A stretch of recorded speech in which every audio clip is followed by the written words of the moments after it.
Italian home minister আসছিলেন আমাদের সাথে, তাদের একটা বাইলেটারাল মিটিং ছিল। উনি এখন চিফ অ্যাডভাইজারে ওখানে গেছেন। উনি হয়তো আগামীকালও থাকবেন, এখন আগামীকাল তারপরে চলে যাবেন।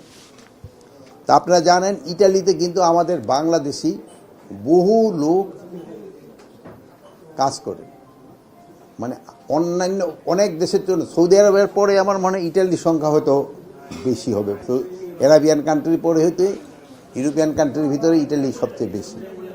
এখানে এই আমরা আজকে আলাপ করেছি আমাদের ভিতরে একটা কোঅপারেশন, আমাদের একটা এইটা কীভাবে আরও বৃদ্ধি করা যায় এই ব্যাপারে আমাদের আলাপ হয়েছে। এবং আমাদের যারা ওখানে কাজ করতেছে তারা যেন প্রপার ভিসা নিয়ে এবং প্রপার চ্যানেলে যায়, এই জন্য তারা বলছেন।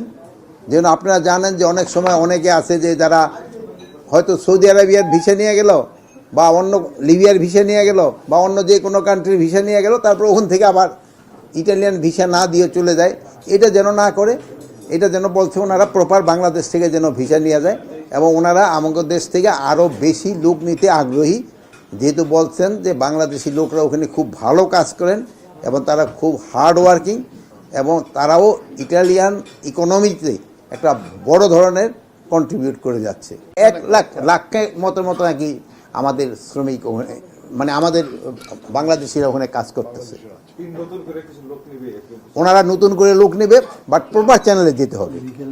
একটা লিগ্যাল মাইগ্রেশন, লিগ্যালভাবে ভিসা নিয়ে ওনাদের, যেমন অনেক সময় আছে আমাদের জন্য অন্য দেশের ভিসা নিয়ে যাইয়া ওখান থেকে কোনো সাগর ক্রস করে চলে যায়, ওইটা যেন না হয়।